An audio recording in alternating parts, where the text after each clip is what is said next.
Conexão Ambiental. Jornalismo comprometido com o futuro das gerações e com o equilíbrio da vida.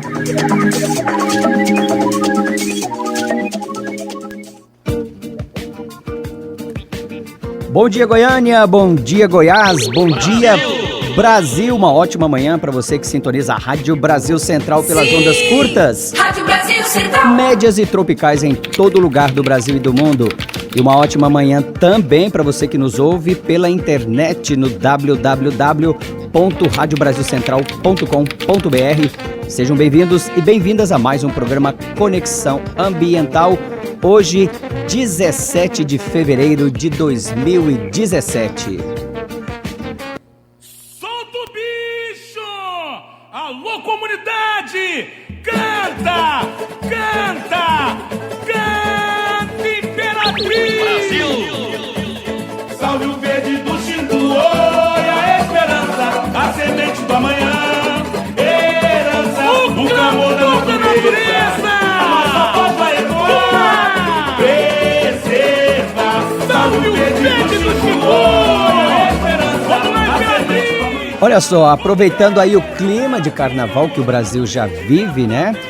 O programa Conexão Ambiental de hoje, no nosso programa de hoje, nós vamos conversar sobre essa polêmica gerada pelo samba enredo da Escola de Samba Imperatriz Leopoldinense, que este ano traz o tema Xingu, o clamor que vem da floresta.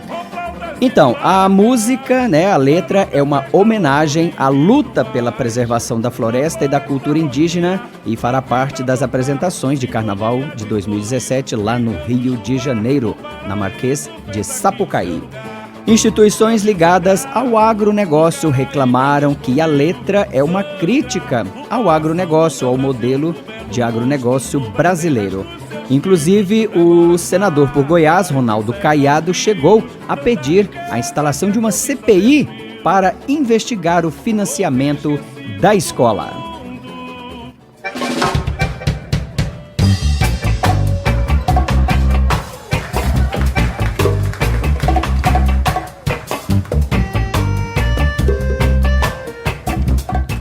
Oito horas, 5 minutos, Conexão Ambiental no ar. Para você, meu amigo, minha amiga, quer participar do nosso debate aqui, o nosso telefone você já sabe, 62 3282 8780. O e-mail do Conexão Ambiental é conexãoambiental@hotmail.com e você também pode acessar, né, o nosso programa, o nosso bate-papo aqui pelo nosso Facebook, programa Conexão Ambiental. Nos contate aqui e vamos participar desse bate-papo que eu acho que promete hoje, né? Conosco aqui na bancada da Rádio Brasil Central, Antônio Delgado Filho, ele que é presidente da Escola de Samba Lualá, aqui de Goiânia, e é diretor do Grupo de Teatro, Arte e Fogo. Bom dia, Antônio Delgado, seja bem-vindo aqui ao Conexão Ambiental. Bom dia, é um prazer meu estar aqui. Conosco também Adib Pereira, engenheiro agrônomo, especialista em agricultura orgânica e biodinâmica. Foi fundador, né, da ADAL, Associação para o Desenvolvimento da Agricultura Orgânica aqui do nosso estado de Goiás. Bom dia, Adib, seja bem-vindo. Bom dia, eu agradeço o convite, participar desse tão importante programa que sempre levanta os problemas, as causas ambientais.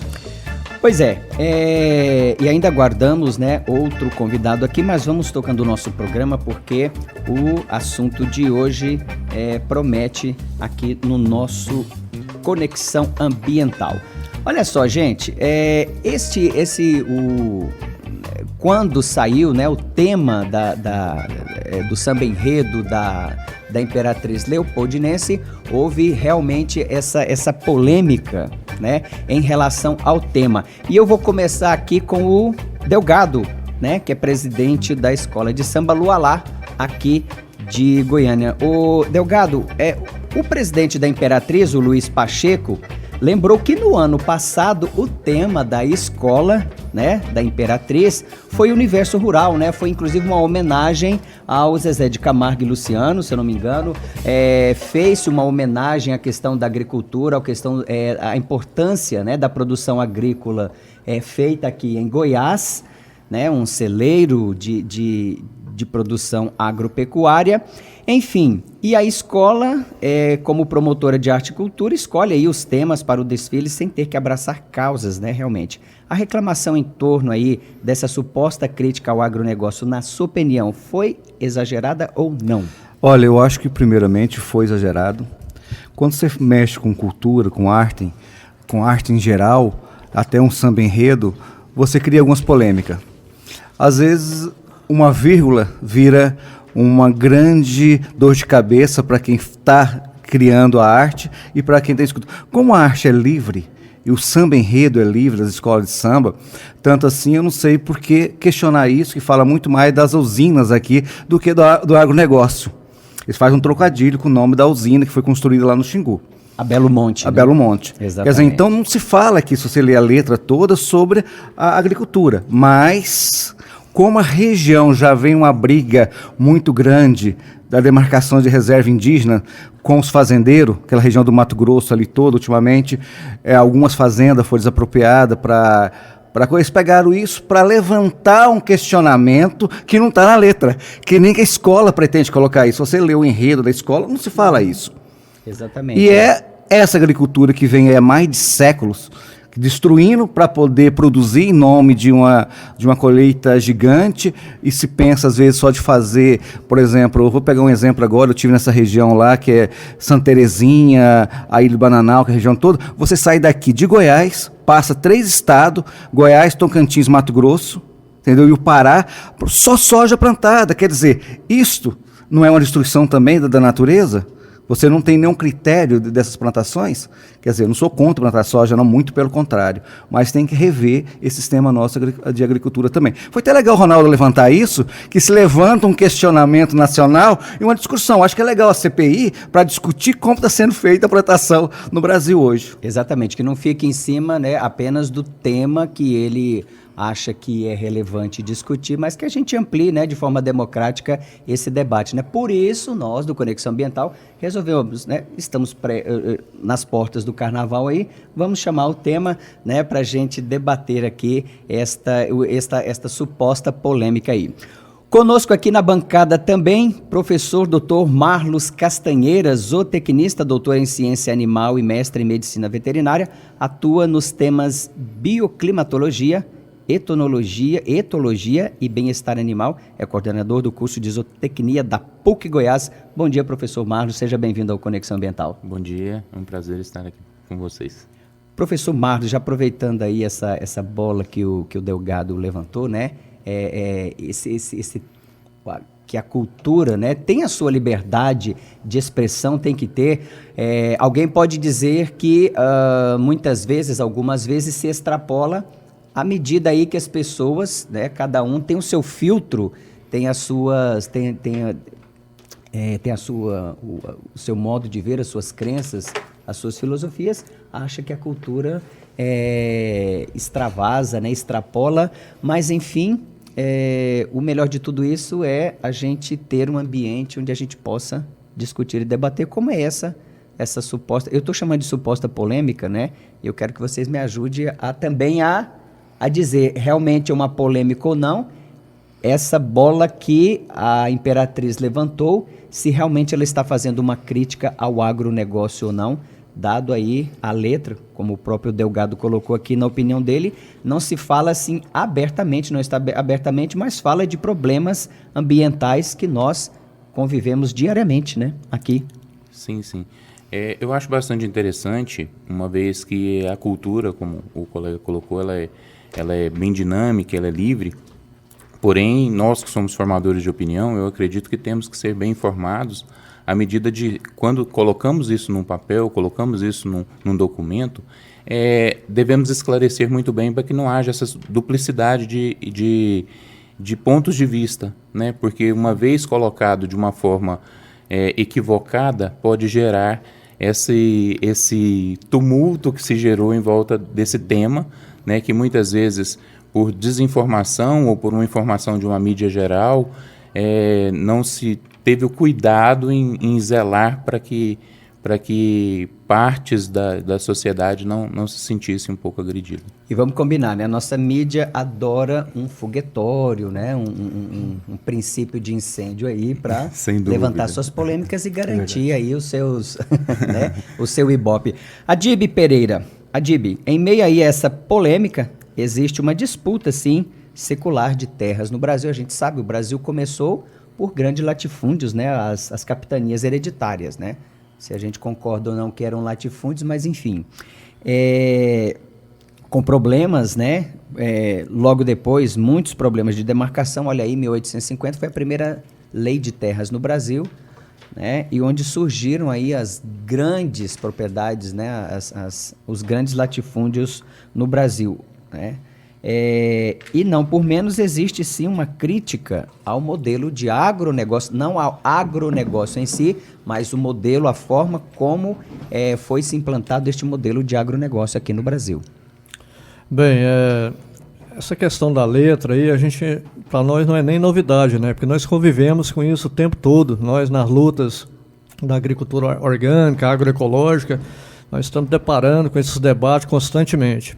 E nós vemos que a concentração fundiária com o agronegócio tem intensificado, né, ano após ano, onde os pequenos produtores são expulsos, né, do seu meio, porque não tem como produzir soja em pequenas áreas e eles acabam vindo para a cidade e nós vemos todos os problemas sociais que isso acontece. Então, um dos problemas que a gente vê muito grave é que no agronegócio a economia é vista apenas com o lado financeiro, apenas visando o lucro imediato. E tinha que ser analisado também a questão ambiental e a questão social. Porque qual é o custo disso? Quanto que você pagaria para não ter um câncer? Quanto que você pagaria para limpar um rio, limpar um solo? Quanto você pagaria para resgatar um solo que está desertificado?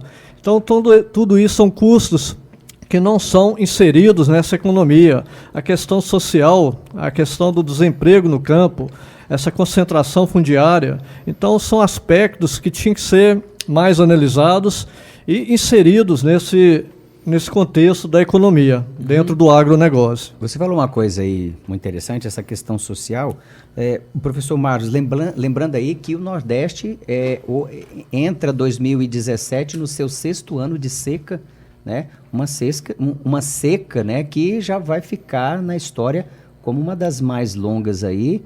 Década de 80 teve uma longa seca também, né? Não me lembro da década de 90 como foi, mas lembro da década de 80, uma seca e prolongada, acho que de uns 4 ou 5 anos, e que já acumula aí um prejuízo de mais de 100 bilhões de reais, né? E que não deixa... É tema para a gente falar aqui também, porque assim, fala-se, né, em grandes projetos hídricos para o Nordeste, mas a gente sabe que o pequeno produtor está à margem desses projetos, desses grandes projetos de irrigação, né? Você tem projetos aí muito bem implantados que irrigam grandes projetos agrícolas, pecuários, mas o pequeno produtor ainda está à margem desse processo, né? Sim, o grande problema, citando o Nordeste, é um problema social, mas um problema político. Político, né? Também, né? Então é um problema político que, é lógico que ali existe um polígono onde a dificuldade de chuva realmente, do acesso das frentes para que ocorra a chuva é grande, porém existe um problema político também bastante grande naquela região, em distribuição de renda, em exploração e até mesmo na rentabilidade em cima desse problema social, né? Porque a política em volta daquilo tudo ali gera uma perspectiva dos próprios políticos, né? Essa crise política que o Brasil hoje enfrenta, e ali existem alguns pontos que devem ser discutidos mais especificamente dentro desse contexto, lembrando que toda essa parte de cultura, toda essa parte de social tem que ser levada em consideração, porém a política ali é realmente um dos grandes entraves do Nordeste. A gente sabe. O Adib, você falou aí sobre a questão da desertificação, né? A gente sabe que a Caatinga tem as suas peculiaridades em que o processo de desertificação ele é mais ele tende mais a acontecer dado a essa escassez hídrica, né? A própria esses característica momentos de do chuva. solo. O solo também, né? Sim. Muito delicado. É muito mais fácil entrar em E processo de até o desertificação. solo dessa Sim, região Delgado. onde estão os xingus é um problema sério. Porque lá, se você não tomar cuidado com as plantações que estão lá, vai virar areia. Areia. Porque lá você pega o bioma do cerrado entrando com da floresta amazônica. E ali é uma transformação na outra coisa. Outra coisa que é interessante, eu achei importante, se não fosse a polêmica do nosso senador, seria mais um samba de enredo. A população não ia saber, não ia questionar, não ia ver essa letra como um lado crítico, seria mais um samba. Ou seria mais um enredo, que todo ano faz vários enredos. Você teve vários enredos de escola de samba mostrando o problema social. No Nordeste mesmo, o pessoal da Vila Isabel fez muito bem esse lado social do Nordeste e passou, porque ninguém questionou. Ninguém falou nada. Falou né? nada. Com esse levantamento, eu acho que o papel da cultura, nós que fazemos artes nesse país, mexemos com cultura, é um papel também desse. E é importante também. Eu acho que se ele não tivesse falado nada, e a associação também lá dos pecuaristas, passaria mais um samba enredo bonitinho, que falou sobre o índio bonitinho, todo colorido. E outra coisa, a grande polêmica dele aqui é uma fantasia que vai, em cima do que você estava falando, que é a fantasia da ganância.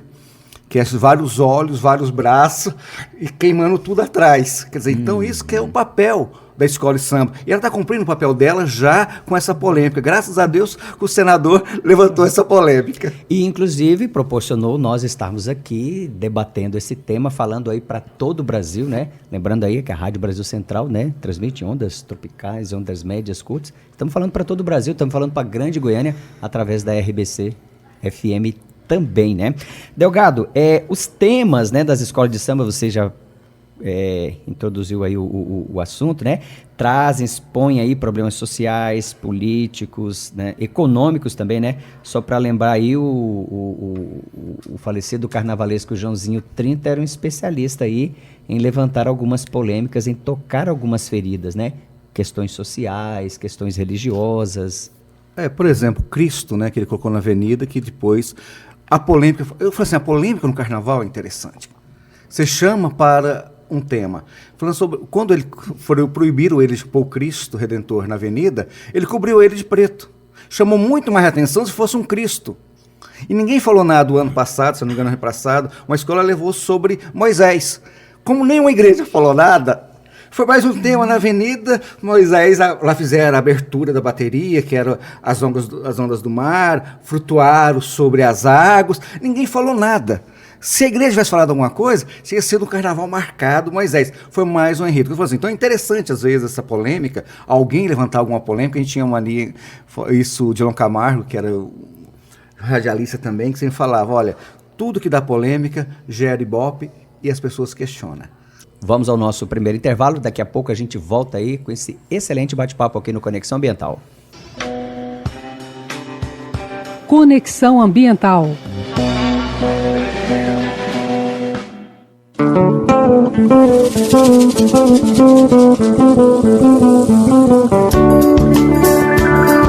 Conexão Ambiental no ar, em cadeia também com a nossa FM RBC 90,1 para toda a Grande Goiânia aqui.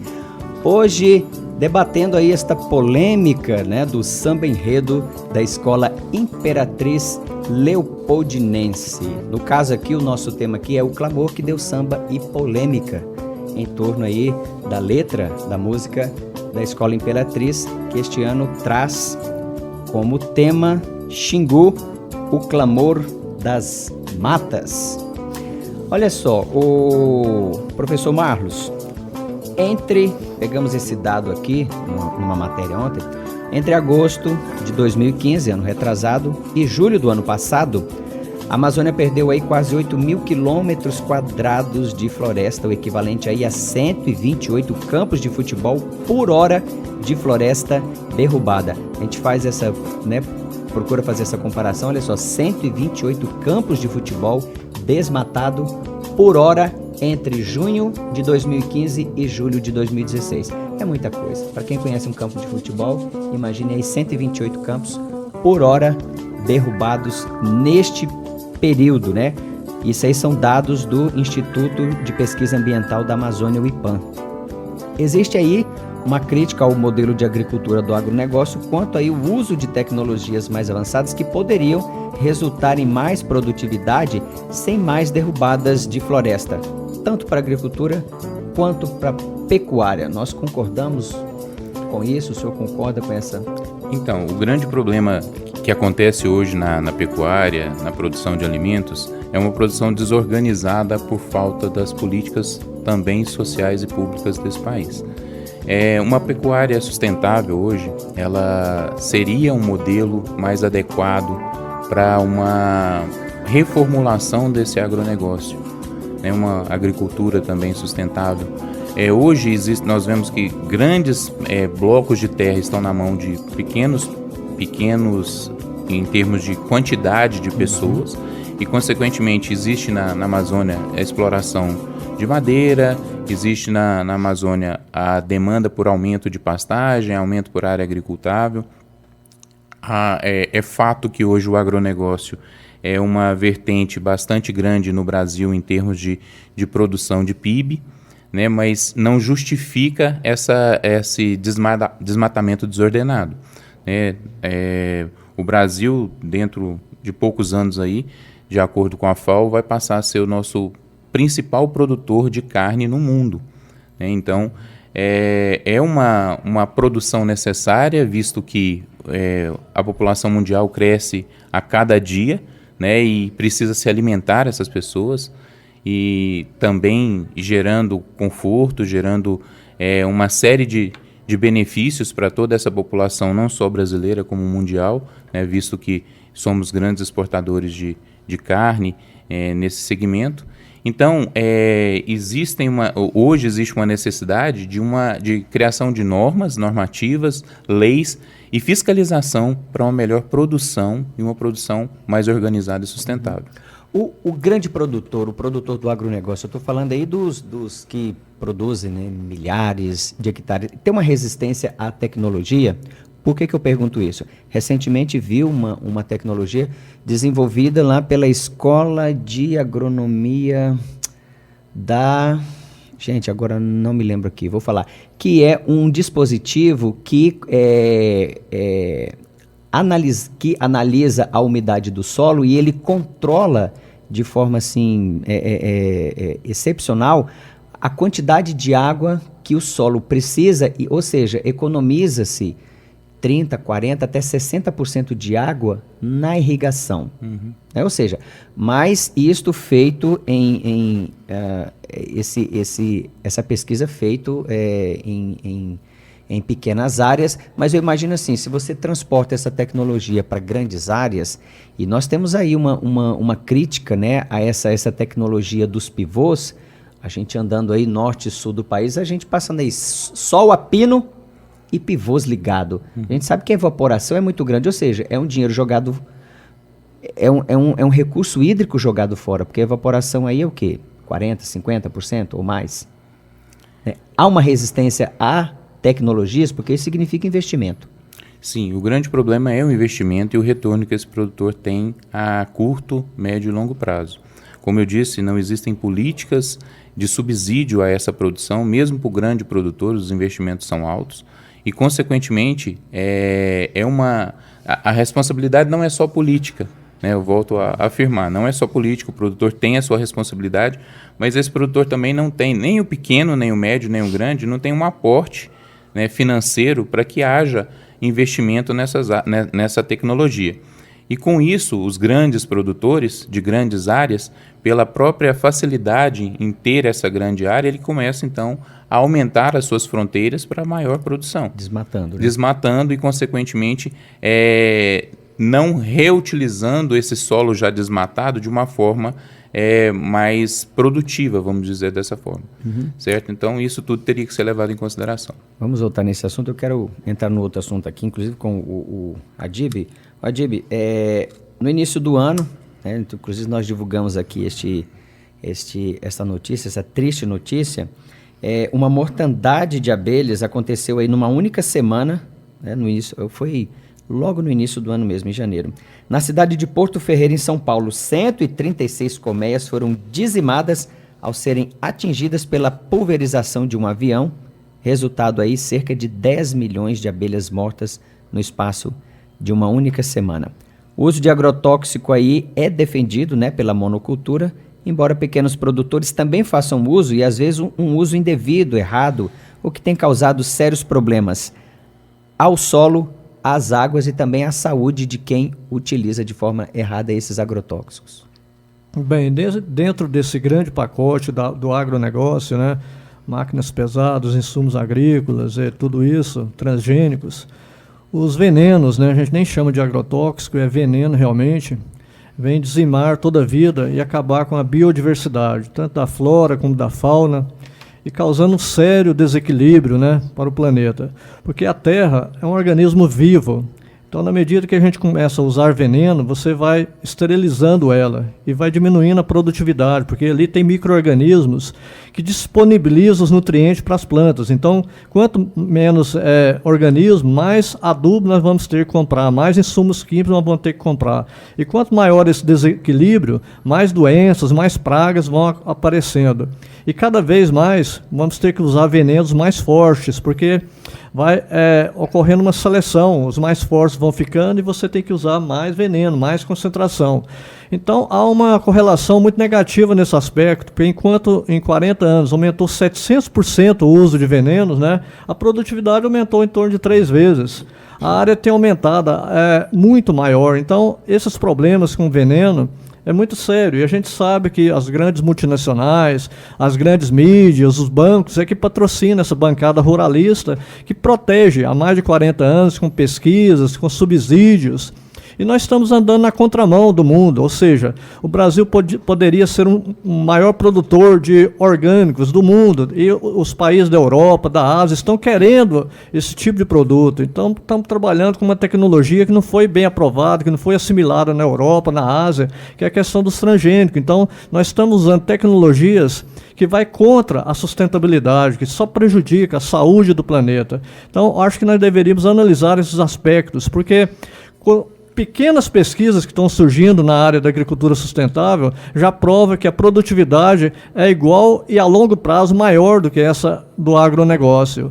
Aqui hoje mesmo está acontecendo aqui na Embrapa uma pesquisa com arroz, com feijão e milho produzindo de forma orgânica, que a produtividade é semelhante à do agronegócio. E além disso, a longo prazo começa a produzir até mais, e a sustentabilidade, né, a biodiversidade que vai aumentando. Então, no momento que a gente começar a analisar o planeta, a Terra, como um ser vivo, nós vamos parar de usar esses, a gente fala utensílios, né, implementos que eram usados para a guerra, ou seja, matar, só matar. Temos que gerar vida. Nós fazemos parte do planeta, nós não somos superior, nós somos uma teia, onde um faz parte do outro. E é aquela questão, né? A terra fornece o necessário, mas nós queremos muito mais, queremos o supérfluo. E os recursos naturais, eles são limitados.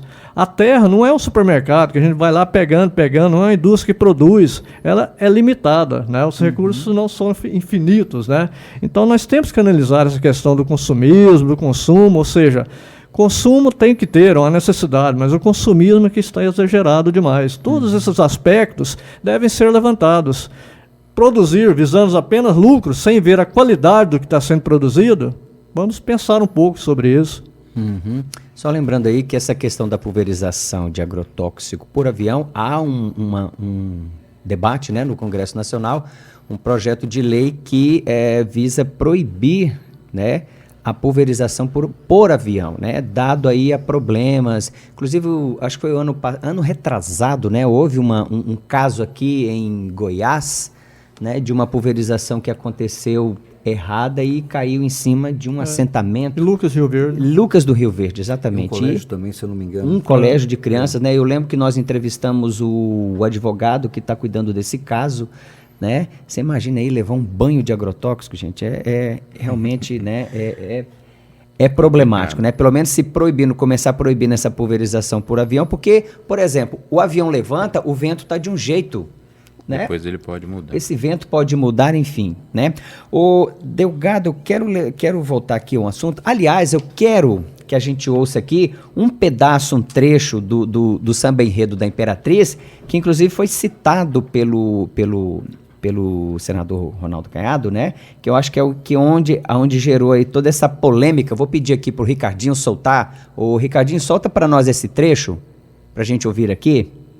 Sangra o coração do meu Brasil, o belo monstro rouba as terras dos seus filhos, devora as matas e seca os rios, tanta riqueza que a cobiça destruiu. Exatamente, olha aí, ó. Sangra o coração do Brasil, o belo monstro rouba as terras dos seus filhos, devora as matas e seca os rios, tanta riqueza que a cobiça destruiu. O Delgado tinha até falado aí, né, dessa figura, quando ele fala esse trocadilho, né, o belo monstro, ele quer, pelo que o presidente Luiz Pacheco falou, que é a Belo Monte, né, e eu acho que foi esse momento aqui que deve ter surgido a polêmica e achado que foi uma cutucada ao agronegócio, né? Devora as matas, seca os rios, tanta riqueza que a cobiça destruiu. Delgado, o senador Ronaldo Caiado afirmou aí que iria propor, né, no Senado uma sessão temática para discutir e debater e descobrir os financiadores da Imperatriz Leopoldinense. Chegou-se a falar também numa CPI. Haveria aí, na sua opinião, essa necessidade aí? Não é sabido de onde vêm os recursos de financiamento do Carnaval Carioca? Eu acho que, em primeiro lugar, toda escola tem seus patrocinadores. E eu acho que não tem que ter uma CPI para discutir patrocínio de uma escola de samba, que nem papel do Senado é.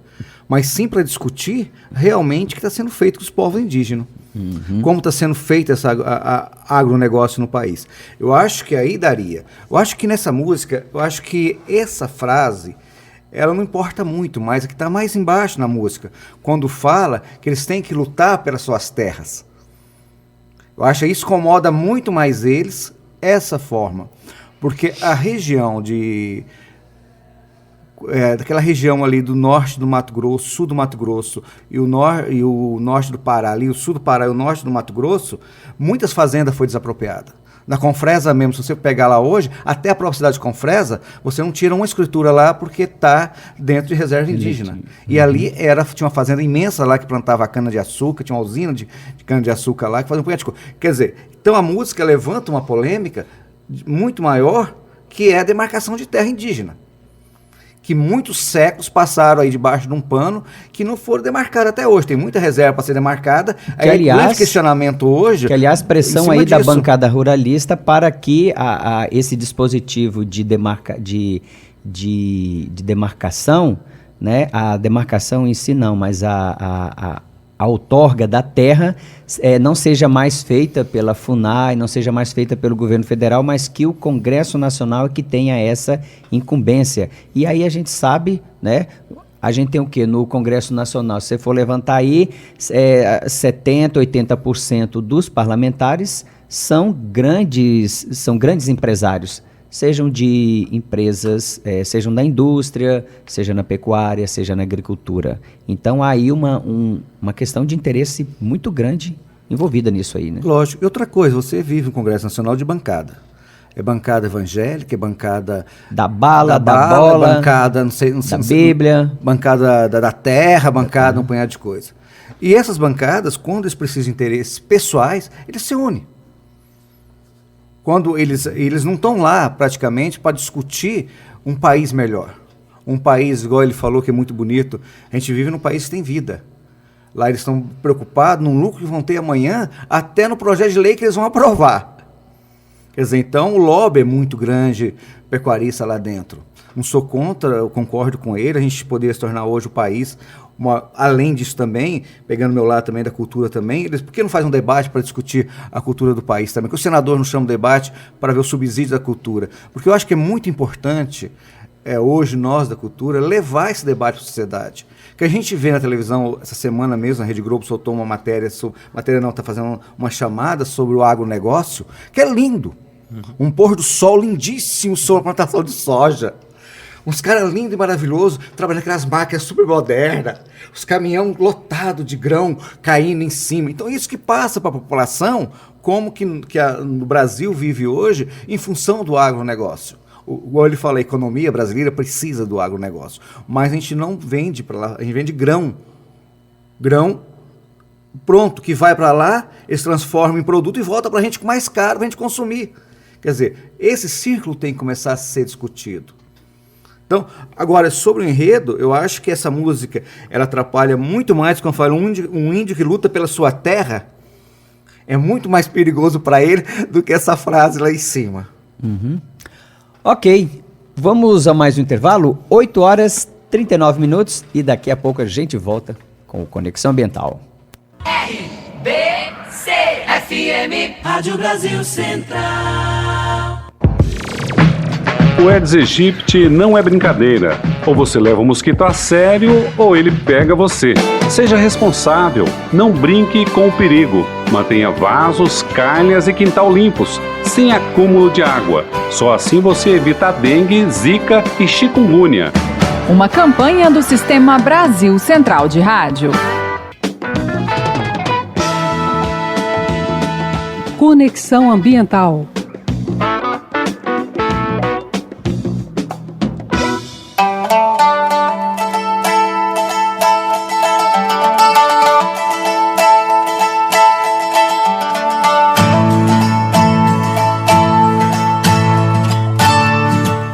Programa Conexão Ambiental no ar, hoje debatendo aí esta polêmica em torno do samba enredo da Escola Imperatriz Leopoldinense, que no Carnaval 2017 vai expor aí, né, este samba enredo que é Xingu, o clamor que vem da floresta. Hoje aqui conosco, Antônio Delgado Filho, presidente da Escola de Samba Lualá aqui de Goiânia, Adib Pereira, engenheiro agrônomo, especialista em agricultura orgânica e biodinâmica. Conosco também, o professor Dr. Marlos Castanheira, doutor em ciência ambiental, coordenador do curso de zootecnia da PUC Goiás. Conversávamos anteriormente aqui, professor Marlos, sobre o modelo, né, que nós temos de agronegócio.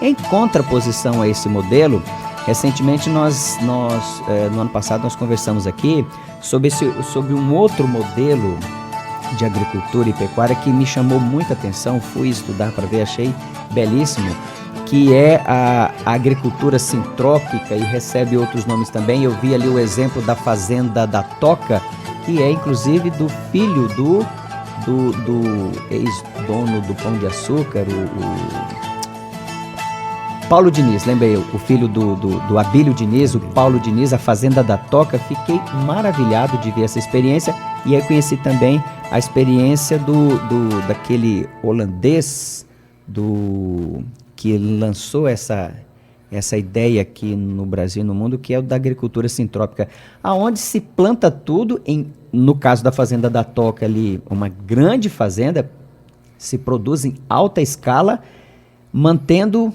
mata, mantendo floresta, mas plantando e colhendo, criando animais. Existe um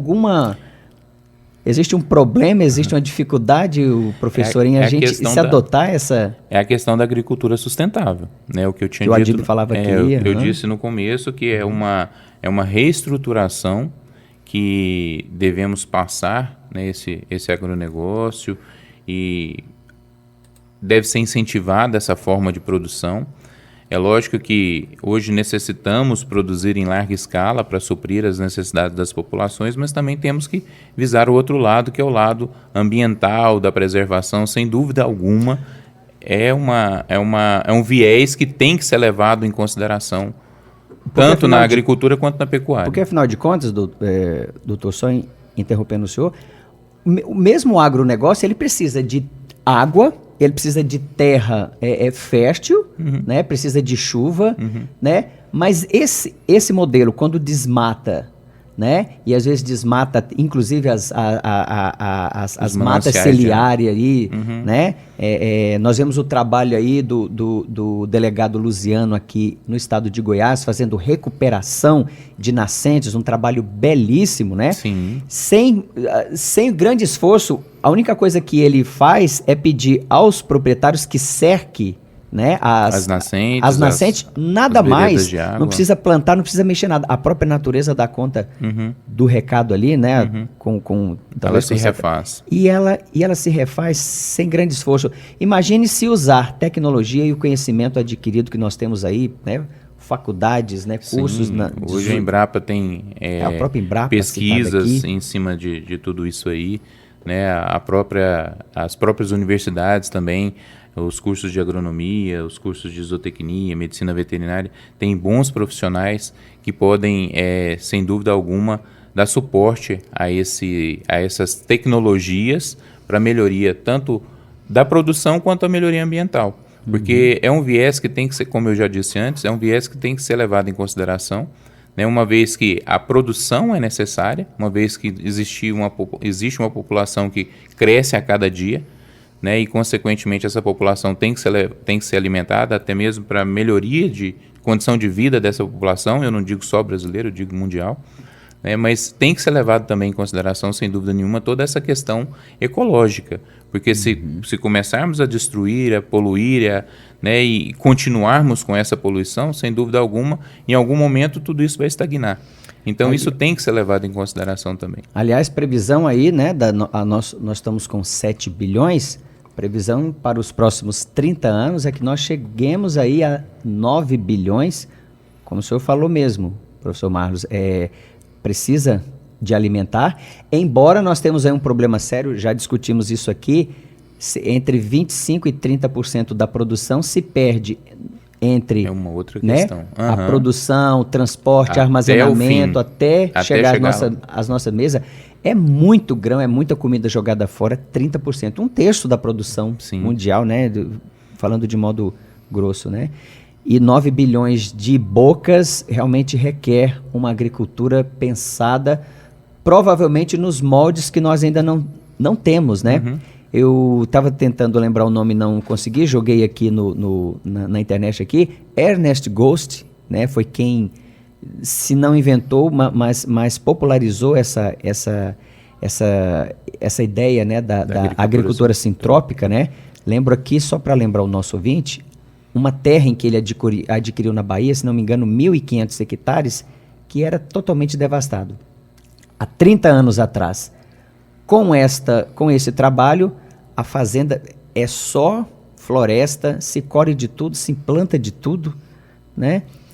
E um desafio aí para o futuro, a gente repensar, como o próprio Adib falou aqui, o que nós queremos para o planeta, né, Adib, e que modelo que nós queremos ter, que vai dar conta realmente de alimentar toda essa demanda que já existe e que vai existir aí pelas próximas décadas, né? A questão é que nós devemos preocupar com a nossa soberania alimentar, né? E a gente vê que, basicamente, pelo censo de 2006, 70% dos alimentos básicos são produzidos pela agricultura familiar, pequenos produtores. Então, se houvesse uma inversão nessa forma de pesquisa, de subsídios e tudo, né, para incentivar essa forma de produção sustentável, nós íamos haver até uma inversão. Ao invés de êxodo rural, teria o êxodo urbano, que é quantas pessoas estão aqui na cidade que queria produzir, né, que tem condições, que conhece. E só voltando à questão do índio, né, o índio realmente ele trabalha a terra para produzir apenas o necessário, é aquilo que nós falamos anteriormente. Então tem gente que fala, o índio é preguiçoso e tal. Não, ele não tem essa ambição, essa cobiça, né, que o branco, né, como se diz, tem para acumular bens. Ele não preocupa com isso. Então ele está integrado com a natureza. E a agricultura familiar também parte desse princípio, da família trabalhando, de respeitando os ciclos, né? A gente fala até que o verdadeiro produtor é aquele que entende, que compreende, que sabe quando vai chover, sabe as fases da lua para plantar. Esse produtor do agronegócio, a grande maioria não é produtor, talvez um grande empresário da cidade que, sobrando dinheiro, vai e investe na agricultura e só visa lucro. O verdadeiro produtor é aquele que está na terra, que conhece todos os procedimentos da vida, né, que respeita realmente a vida e que tem amor por aquilo que faz, não visando apenas lucro. Ele está integrado com a natureza. É isso que nós buscamos E a gente sabe que a gente andando aí pelo Brasil, né, a gente só vê plantação de soja, onde não há uma seleção das árvores para deixar na área, onde não há mata ciliar para a questão da pecuária, não tem mais mata ciliar. Então nós vimos nas últimas reportagens do Rio Araguaia o que está acontecendo, né? Tocar nesse assunto ele do Rio vai Araguaia. estar assoreando, está diminuindo muito a intensidade, o volume de água. Então isso é consequência do desmatamento, da retirada da mata ciliar.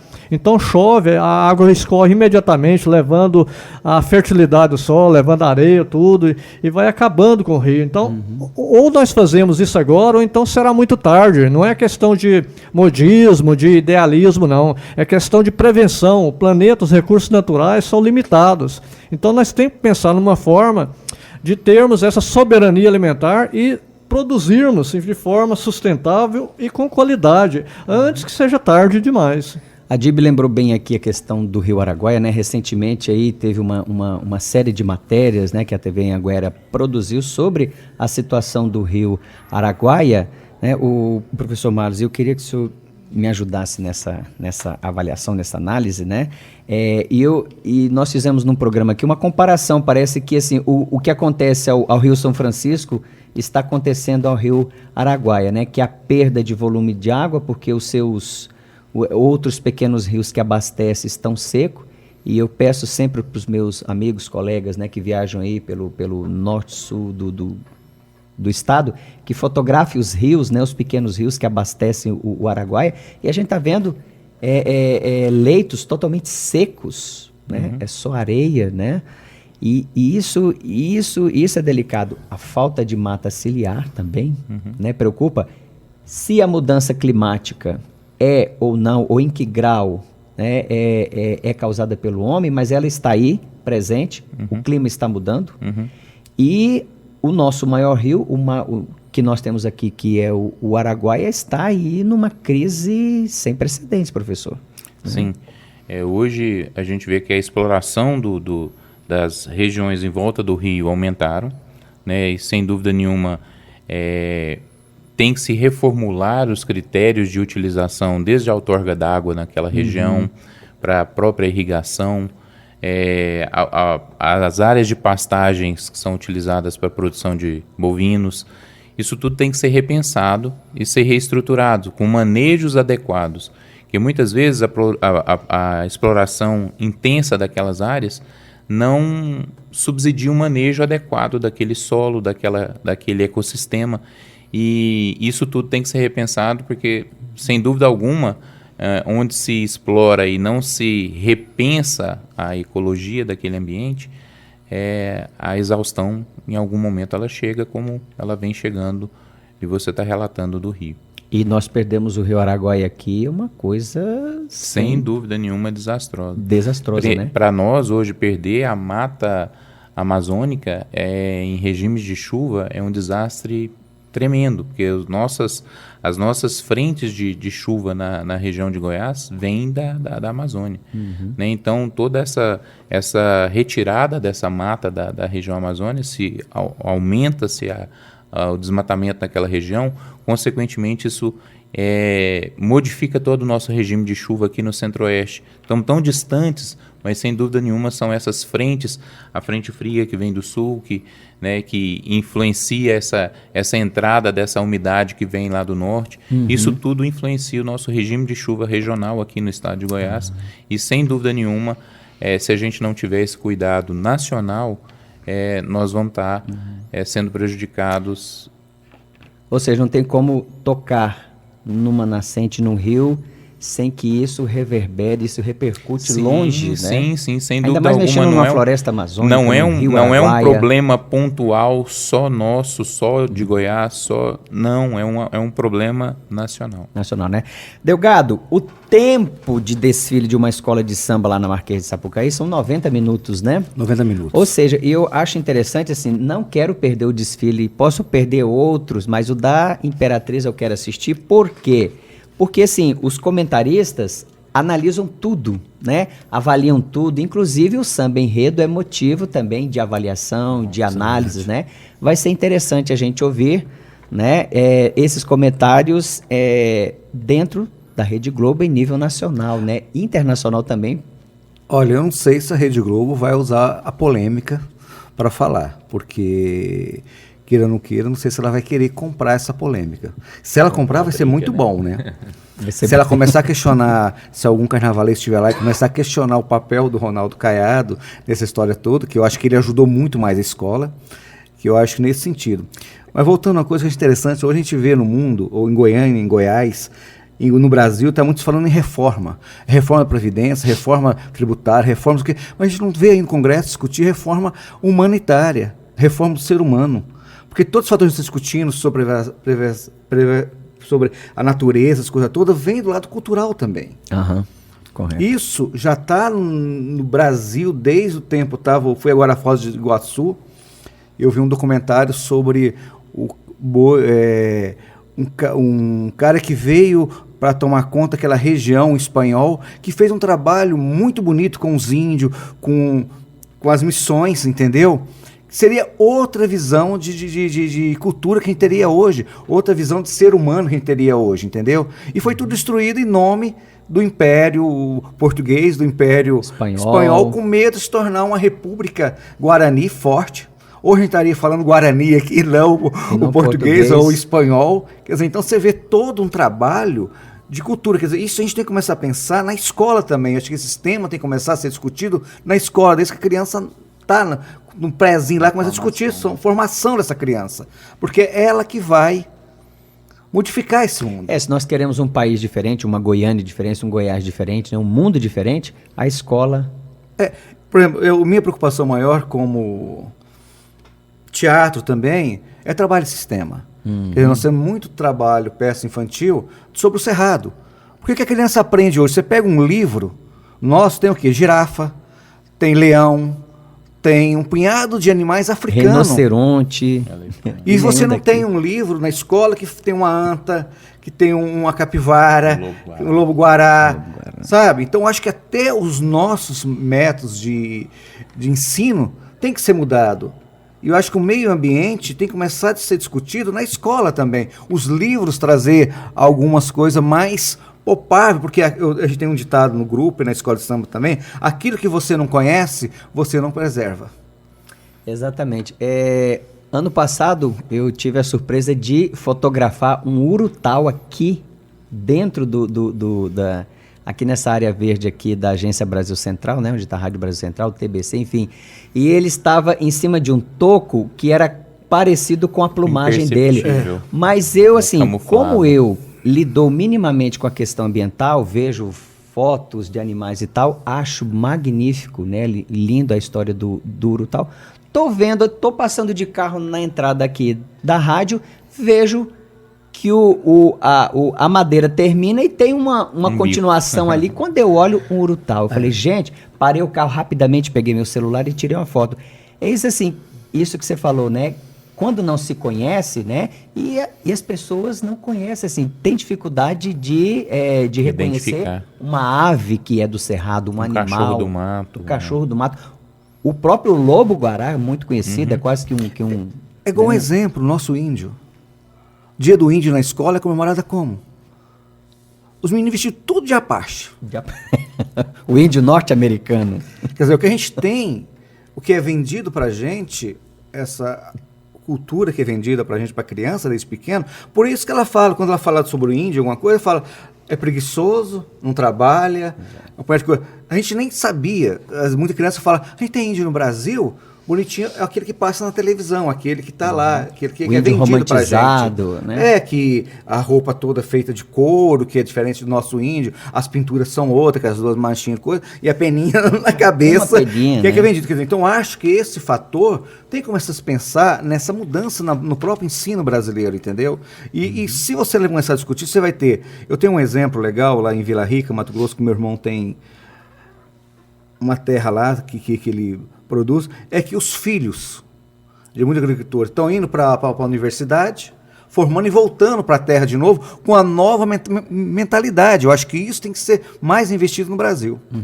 Beleza, olha só, infelizmente chegamos ao final do nosso Conexão Ambiental, papo muito bom, mas temos que encerrar, né?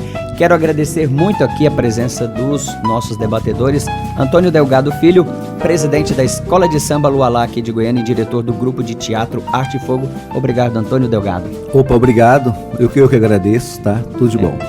Adib Pereira, agrônomo especialista em agricultura orgânica e biodinâmica. Muito obrigado mais uma vez, Adib, pela sua presença aqui. Quero agradecer muito essa oportunidade e parabenizar realmente esse programa que coloca esses temas que em algumas mídias não podem ser divulgados e debatidos. A gente vai tocando o barco aqui enquanto puder, né? Obrigado também ao professor Dr. Marlos Castanheira, zootecnista, doutor, né, em ciência animal e coordenador do curso de zootecnia da PUC Goiás, mais uma vez. Professor, muito obrigado aqui. Muito obrigado pelo espaço, muito obrigado pela entrevista. Muito bem, o programa de hoje teve produção de Minéia Gomes, mesa de áudio aqui na M de Ricardo Souza, direção de estúdio de Jennifer Jacob, supervisão de Fernando Kozak, gerência de rádio de Jay Cardoso e a apresentação foi minha, Emerson Crão. Conexão Ambiental termina agora, mas o seu compromisso com o equilíbrio da vida continua. A gente se encontra na próxima sexta, a partir das 8 horas da manhã. Fica agora com o programa Fala Goiás, com Josiel Menezes, na Rádio Brasil Central, e na RBC FM você fica na companhia de Roberto Cândido, com o programa A Vez do Brasil. Tchau, tchau. Conexão Ambiental. Jornalismo comprometido com o futuro das gerações e com a vida no planeta.